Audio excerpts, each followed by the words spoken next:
Got some dignitaries coming in. Great to be in West Bay. Great to be here for a great announcement. We are joined by our Department of Children and Family Secretary Taylor Hatch, you've been in that role for how long now? Since March, sir. Yeah, since March. Our new Education Commissioner, Kamoutsas. He's really hit the ground running.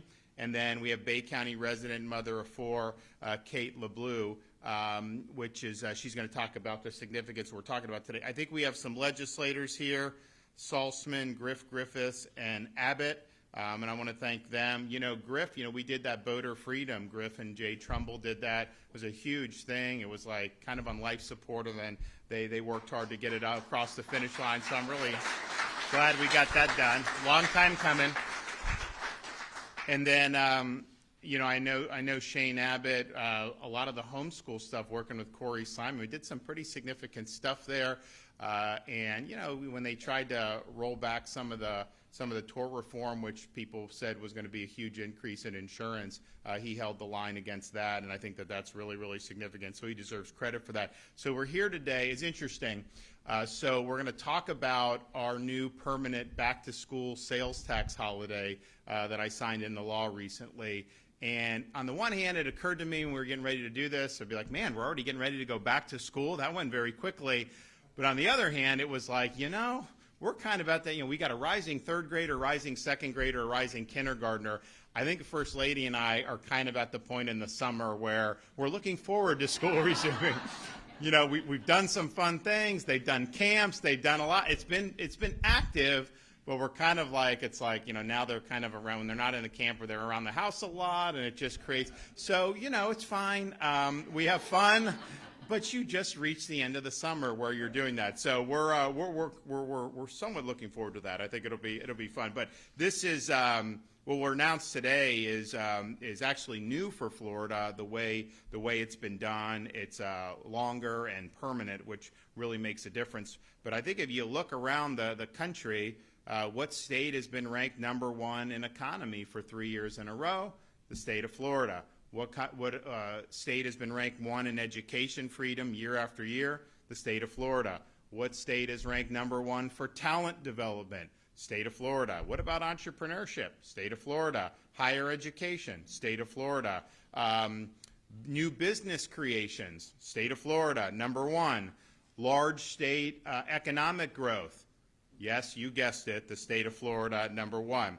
So we're proud of that. And there's a lot that goes into that. We've got a lot of great people here. We've got a lot of talented folks that really work hard.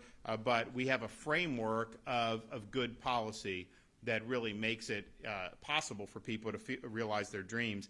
And that's not true in every part of the country. There's a lot of state and city governments that really work against people, and almost is like they don't want them to succeed with their really wrong-headed policies. And whether that's crime and releasing criminals, not being serious about holding people accountable, whether that's excessive taxes, whether that's onerous bureaucracy and red tape and regulation, whether that's injecting woke ideology into every aspect of American life. Like, all that stuff's been tried and it's failed.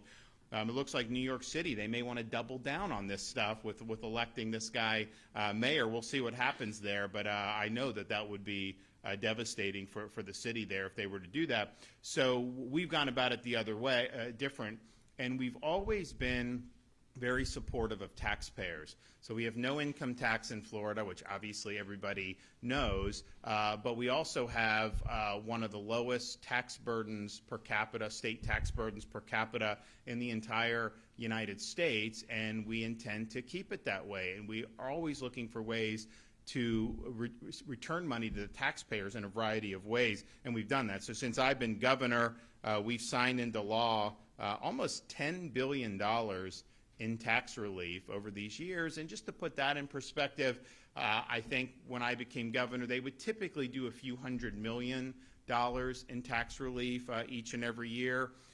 This year is the second time where we've exceeded $2 billion in annual tax relief, and we've done that in a variety of different ways. But that's really, really meaningful for folks.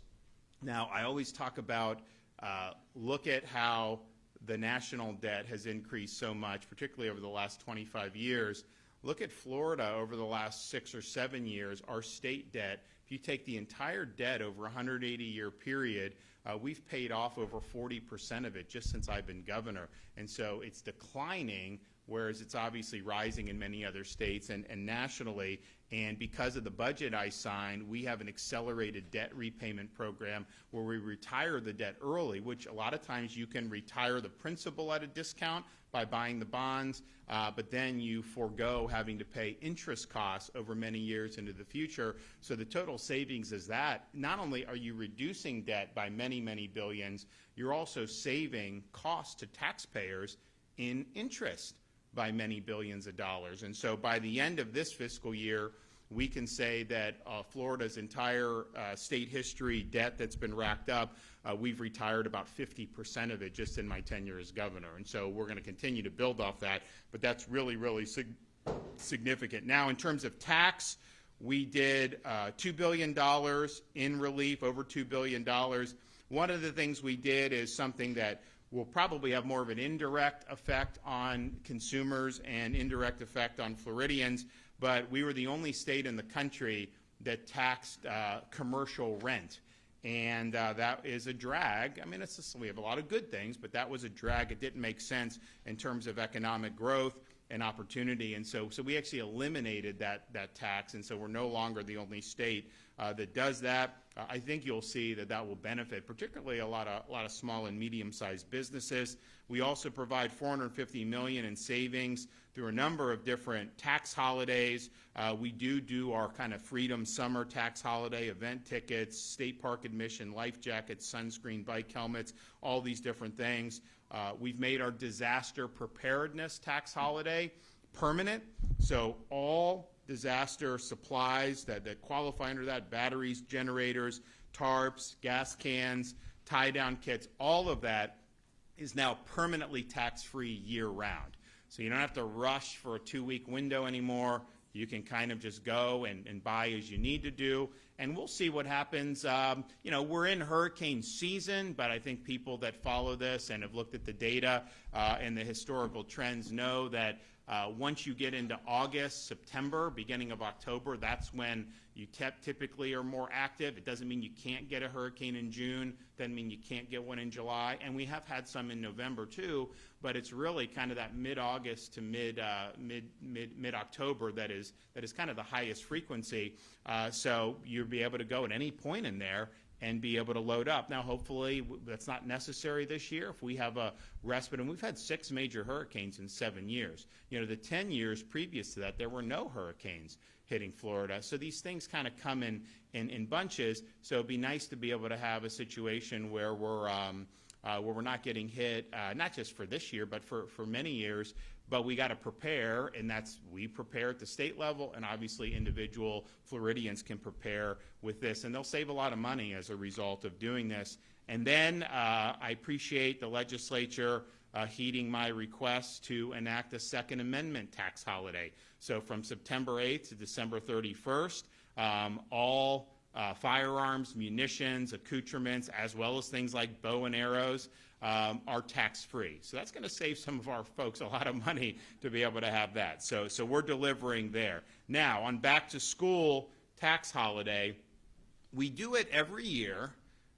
What we typically do is, it's not been permanent law. The legislature says, okay, here's 2 weeks, you can do back-to-school, do this. And so what's different now is the back-to-school sales tax holiday is in law.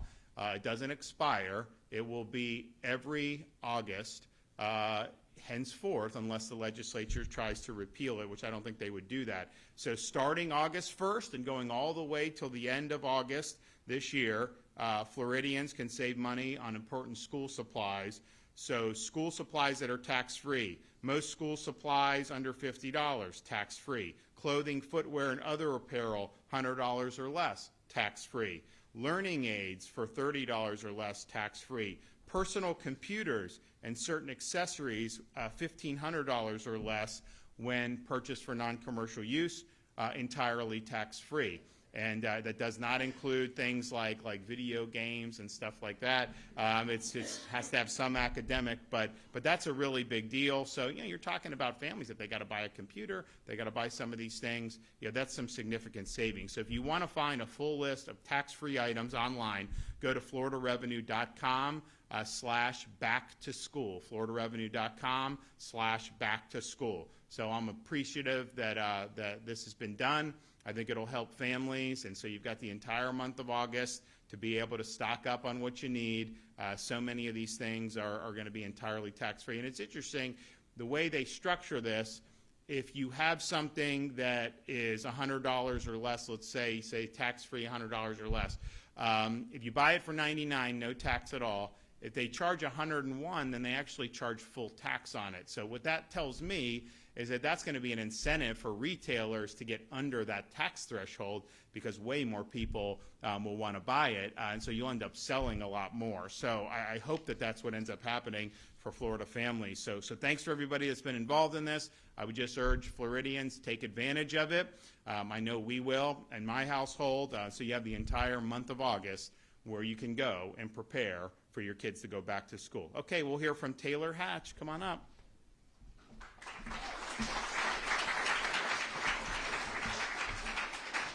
Thank you, sir. Good morning, everyone. I am honored to be here in beautiful Bay County with our great governor, Governor DeSantis, and Commissioner Kamoutsas, both proven leaders who have just shown up time and time again, committed to putting Florida families first. My name is Taylor Hatch, and I have the absolute honor of serving as the Secretary for the Department of Children and Families.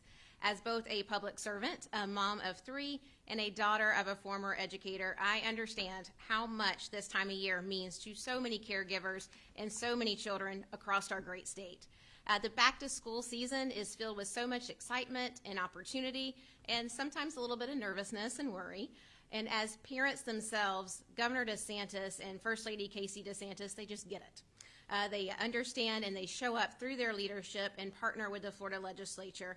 Our state, Florida, continues to prioritize policies that put families at the very center, ensuring households have the tools they need to be successful, both physically and mentally, and ensuring every dollar goes further and stays in the pockets of hard-working Floridians.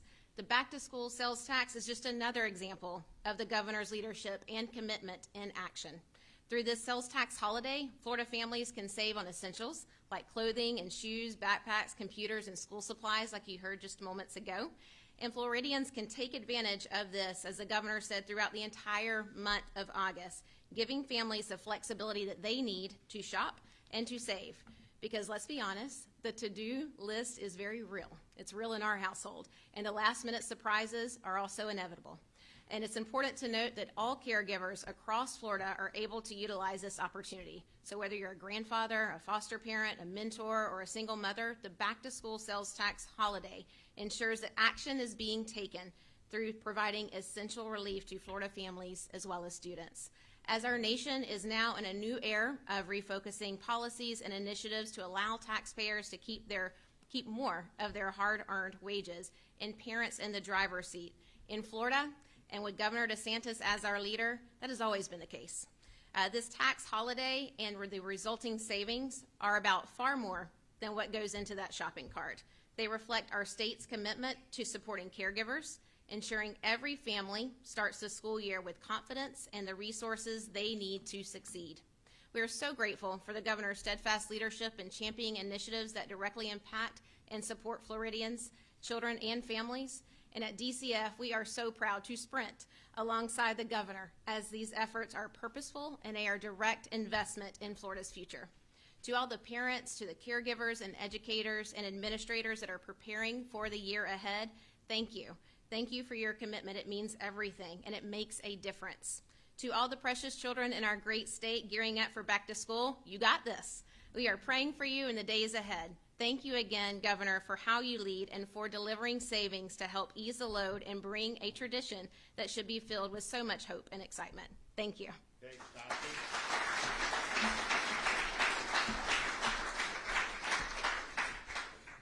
Well, thank you, Governor. It's great to be here with you, and I think it's safe to say that there is no other governor who has done more for families than Governor DeSantis. So thank you, sir.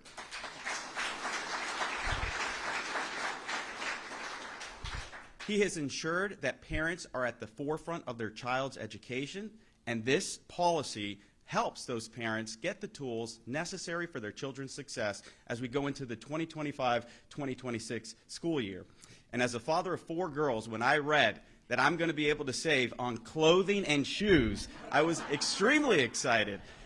I promised my girls I was going to call them out today because we were going to our community pool yesterday, and of course, everybody has sandals or hand-me-downs, and nobody can find their sandals. I find a pair of 8 and a pair of 6. Never there's a matching pair of shoes. And so I said, girls, I'm going to call you out at the press conference tomorrow because I know that I'm going to have to buy that many more shoes as we go into this upcoming school year. And the book bags, that's another thing. Everybody, we can't just use the same book bags from last year now. Everybody has to have a new book bag so they don't get called out. So I'm excited for this important tax policy. I remember as a kid growing up, going with my mother to be able to utilize this to get school supplies for myself. This is very important. And when you think about the fact that it's not just 2 weeks anymore, but it's for the entire month, that is huge for parents who are constantly busy with their day-to-day jobs. Now they have the flexibility to be able to have an additional 2 weeks to be able to get the tools that their children need. And the fact that this is permanent is a big deal because that gives hope and peace to parents knowing that this is going to benefit them for years to come. And so as the governor highlighted, up to $1,500 on this technology equipment to help students out, the $100 for clothing and shoes, $50 for school supplies. This is very helpful, and it helps teachers as well who are preparing for their school year as it approaches to be able to have the supplies necessary to provide the best educational learning environment for their students. We have been very intentional as we go into this school year. We're encouraging our educators. You are empowered to work and to take over your classroom and let it be free of disruption, and work with the parents who have a right to have a voice in those classrooms and work together so that together you are providing the best educational setting for the students. And we want to continue on the heels of last year where we had significant learning gains for our students through progress monitoring. We want to continue to expand the threshold and see our students succeed. And I know these are the kinds of policies that put students first. And so thank you, Governor, for leading on this. Thanks.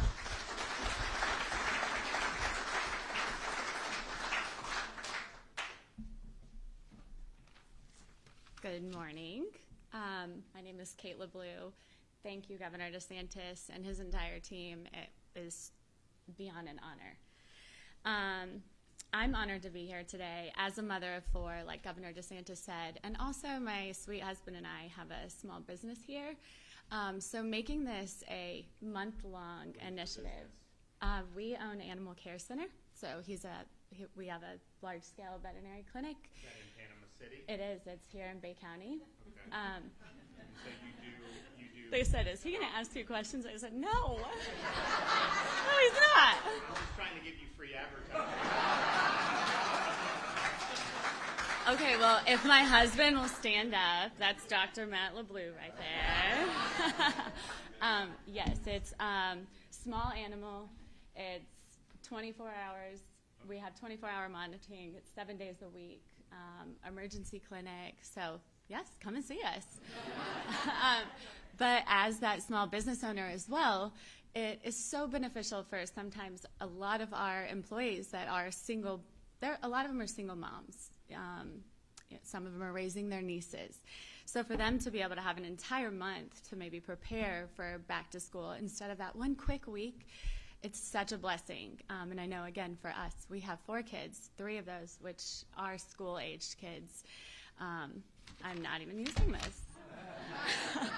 It's such a blessing. We went yesterday to Target, and that's probably my husband's least favorite event.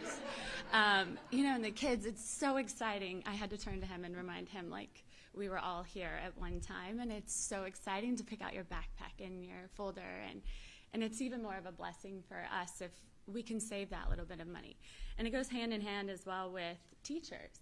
I think today we find that a lot of teachers, I'm deep into the school here, and it's fascinating how much they put back into the school out of their own pocket. This is not anything that comes from the school, and it's so neat to see those that are truly vastly underpaid and giving every single day and pouring back into our kids. And I can get in line with Governor DeSantis that it's been a summer and it's been an exciting one, full of lots of adventures, but I too am ready for a schedule and to get back into a routine. But again, thank you so much. It does bring relief to all, and I know, people like the two of you are at the forefront of fighting for things like education that's truly important, and it is able to get our children to, positions like you're in. So thank you. It's been such an honor, and we're so excited for the Second Amendment tax-free holiday, too.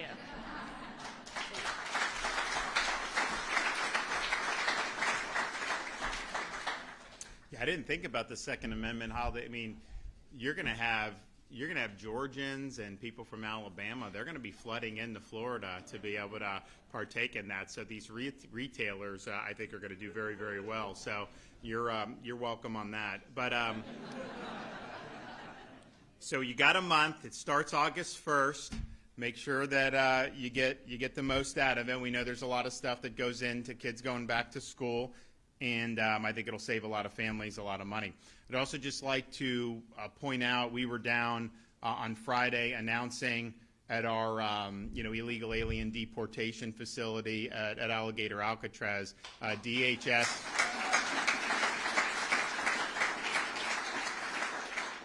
So this was basically just an airport there, and within record time they've built this, and now you've had hundreds of illegal aliens that have been flown out of there for deport. So that is underway. We hope that the cadence picks up, because it's like people will say they have these agendas or whatever, but these illegals have already been ordered to be removed from this country through our legal process.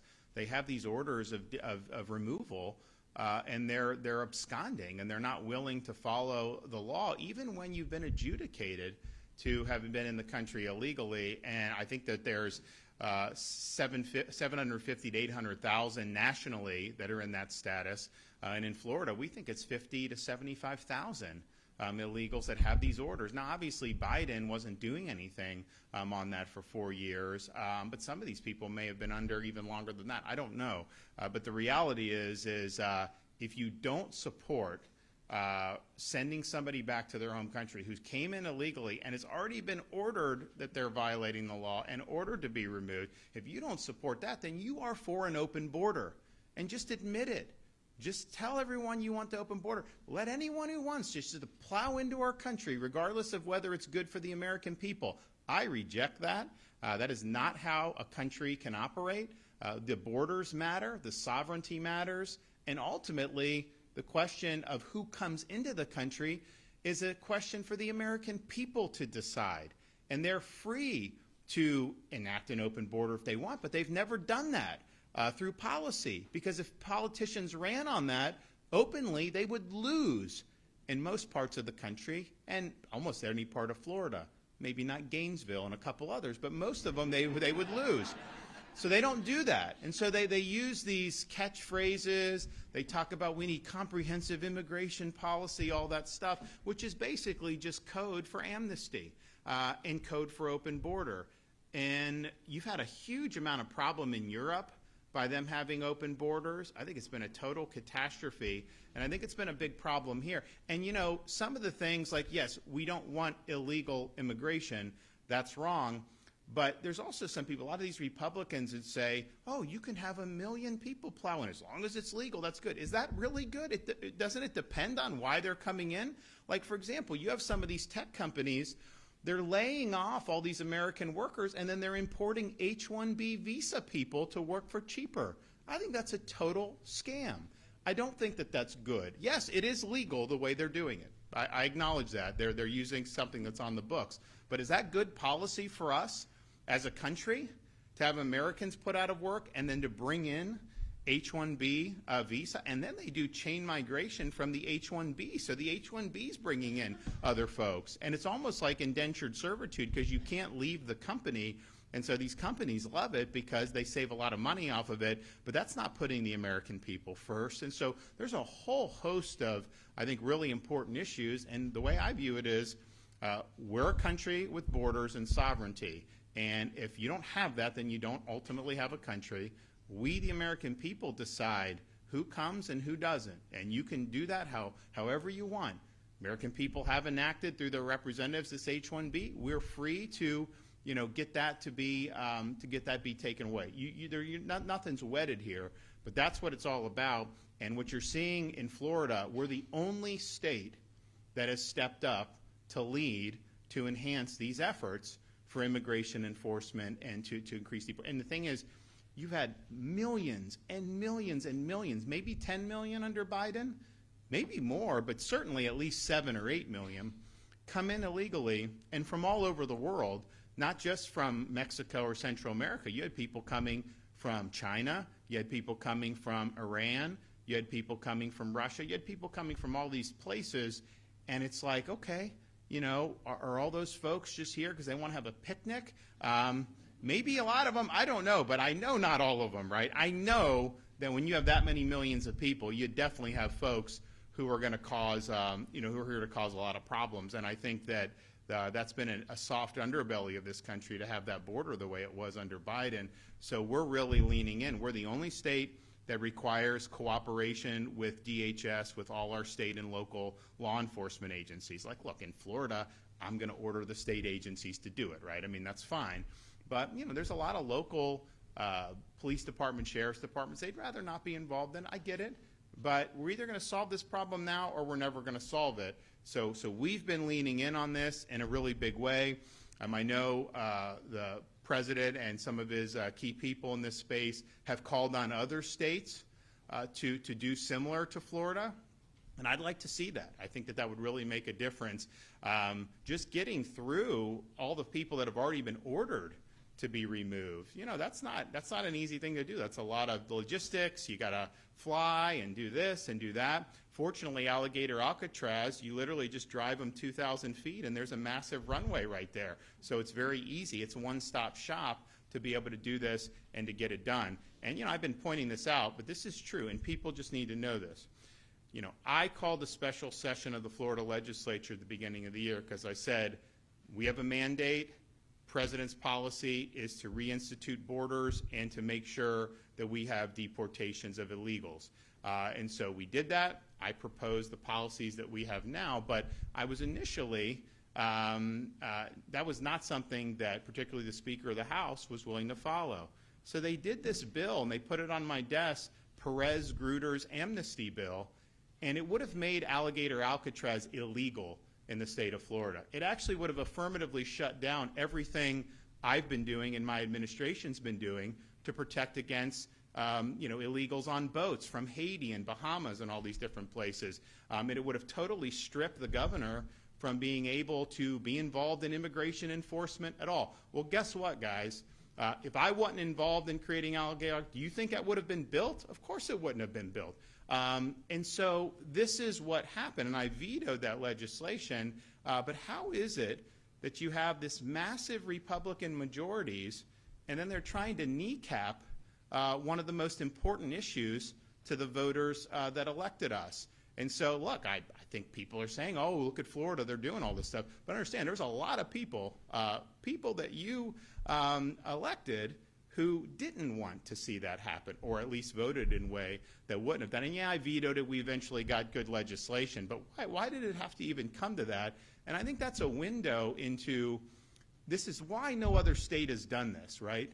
Because these guys run for office, they talk about, oh, we're going to be tough on immigration, the border, and then they get in and they don't do it. And that's why we're the only state of 50 that's actually done what we've done. And I don't think there's another state that's quite frankly even close. Hopefully some will get on board here. But that's just kind of been the nature of it. And honestly, that probably would have happened to Florida. But you got me sitting here, and I'm not about to let that happen. And so we made sure that we're doing what's right. So I think you're going to see the cadence increase down there. I think you're going to see, rapid flights from DHS. We don't run those flights. DHS runs them. But we are absolutely committed to making sure that these policies actually work, and that these policies are being delivered that the American people have asked for for so many years as we've seen this really horrible border situation and immigration system spiral out of control, particularly under the Joe Biden presidency. So I want to thank Kevin Guthrie, who's spearheaded and organized all the stuff down there. He heads our Division of Emergency Management. Hopefully you guys don't see him here this summer, because that would not be good.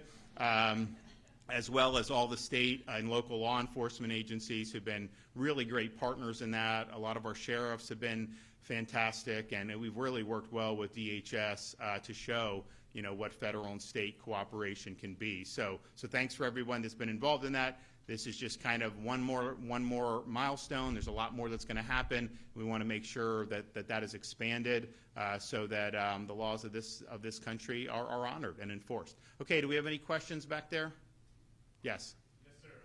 There are a lot of rural communities, especially in the Panhandle, and a lot of education is obviously shifting to technology. What are some ways you think that this affordability initiative is going to help those rural communities make sure that their kids have access to that education? Well, obviously, those education-focused electronics up to $1,500 is tax-free, and so that makes a big difference for folks. But I think it's interesting because you bring up the issue of electronic, of kind of technology, and we're in this situation, and we're going to be rolling out some strong policies, I think, soon. But with this artificial intelligence, you know, I'm not one to say that we should just turn over our humanity to artificial intelligence. I think it's very dangerous, potentially. Obviously, technology is what it is. It's not like you just put your head in the sand and hope it all disappears. But if you look at what the shape of the economy could be like in the future with artificial intelligence, you know, you're talking about major upheavals in jobs and in businesses. And I know that there's some, you know, they actually passed in the U.S. House of Representatives, they passed a measure that said no state can do anything affecting artificial intelligence for the next 10 years. Now, fortunately, the Senate didn't support that, and it didn't get into law, you know, but that was passed, and that was passed by Republicans, by the way. That basically means that we're going to be at the beck and call of Silicon Valley tech overlords. That's not what I want for the state of Florida. So I think it's going to be, as you look at what's happening, what are we going to be able to do to make sure that, you know, it's one thing for technology to enhance the human experience. It's another thing for technology to try to supplant the human experience and to act like humans don't even really need to think for themselves because they just have, you know, these machines that are going to be churning out. And incidentally, artificial intelligence is wrong a lot of the time.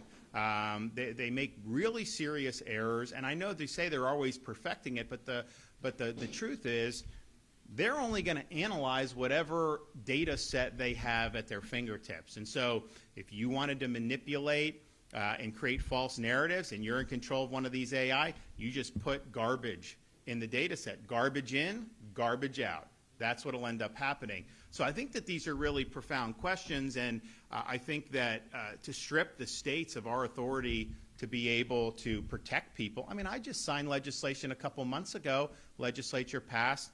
You know, you had a young girl whose image was being taken and put into, you know, these pornographic videos. And like, you know, if you really look, maybe you can tell. I don't know how these things are, but it's gotten a lot better, right? And so it's the type of thing where shouldn't we be able to offer some protection against that so that someone can't do that to you, particularly for young people? Yeah, I think we should. So I signed that. I was happy to do it. That would have not been allowed had that provision that the U.S. House of Representatives passed. So looking at how that's going to affect the approach to education, you know, there was a lot of people that would just tell folks, oh, well, you know, you can't do manual labor. You got to learn how to code, and that's what everything's going to be. Actually, with AI, it may just be the opposite of that, right? Because AI is not going to be able to supplant, you know, the need to have some of these skilled craftsmen to be able to do things to the extent that it may be able to supplant the kind of white-collar job who's like processing claims or doing things in like a law firm or things of that nature. Although their legal analysis, I think people have pointed out, you know, they misrepresent cases and stuff like that. So I think that there's a lot of perils there too. But we're going to have to look to see, okay, how do we navigate this? How do we make sure that we're protecting folks here so that they can live good, meaningful lives? And it's one thing to have some technology and understand, but I just look at like social media and these smartphones with these kids. Has that been a positive on net? No, it's been a net negative. Now, I'm not saying there aren't good things about it. You know, when I was deployed in Iraq way back when, if I wanted to, call home, I had to get a satellite phone and call on some big satellite phone, or I could send an email. I didn't have FaceTime. I didn't have some of these things. So there are things that have been, good to connect people. And I'm not saying it's bound. You share photos when you're doing this, and they kind of do that. But there's a lot of nastiness. There's a lot of negative for these young kids, to be on that. And the amount that they're on their phone, I think that anyone would say, we would be better off reducing that. And in Florida, we banned cell phones, from classroom instruction. And I think that was the right thing to do with that. And I think the learning ends up being better. But then you also ask, like, okay, in school and in college and in grad schools, like, are students just going to have artificial intelligence, like, write their term paper? It's like, do we even need to think? And at that point, when you're taking that away, then it's like, okay, we're not going to think, we're going to rely on this, but then whatever data's in that is really kind of how we're going to live. And so if you manipulate that data, then you can really change society in a lot of ways. So I think this is like the biggest issue that's facing our society. I think it's the biggest issue that's facing the economy. You look like the stock market, a lot of the reason why that's hitting strong is because of AI. People are very bullish on AI. We had the big tech run up in .com too at the end of the 1990s. So I don't know whether it's a bubble, whether it's going to go even higher. I mean, obviously, if I knew that, I'd probably find another line of work and probably do pretty well for myself. So people don't know. But the reality is there's a lot of eggs in this basket now. People are very bullish on this. And, my fear is, I don't want our experience, our ability to live and pursue happiness, which is what the Founding Fathers intended, to be subordinated to the whims of these big tech guys who have maybe their different agenda. So that's going to be impactful in every school district, not just rural school districts. But I do think the emphasis on, hey, people just need to be coding. And like, we haven't necessarily said that in Florida. We've been very supportive of vocational and workforce education from the time I was governor. But we have enhanced computer science curriculum in the schools. And we understand that's just a part of life, and so you want to be able to do. But I don't know if artificial intelligence, if this continues to go at the pace it is, I don't know that like learning to code, that there'll be quite as many opportunities as maybe people thought, 5 or 6 years ago. So these are really significant questions. As I said, I'm going to be rolling out an approach on this within the next few months. And I don't know that it's going to need legislation. We might need some legislation, but we've got to be careful about how all this unwinds. Anybody else? Yes. Tyler, Panama City Beach. Excuse me. Are Bay County teachers and principals expecting to have their schools rated by ICE this academic year? You have to ask them. I don't know. I don't know that that's been what ICE has done. Obviously, I don't control that. That's something that the federal government controls. But I can tell you with the folks, for example, that we've been helping with down in South Florida, these are folks that have been ordered to be removed from this country. They've had due process. They've gone through this. And obviously, that either means something or it doesn't. And if it's like, okay, you can come in illegally, you can get ordered to be removed through the process, which is honestly a lot more process than anyone else would give.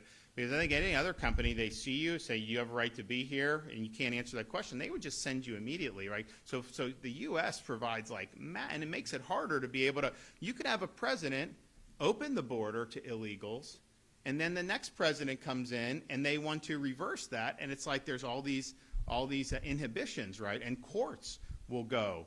And some of these judges are totally off their rocker with some of these decisions that they're making. But that's the thing. Their job, what they view their job is not to apply the law faithfully, they view their job is to stop Trump administration policies, and they try to figure out ways to do it.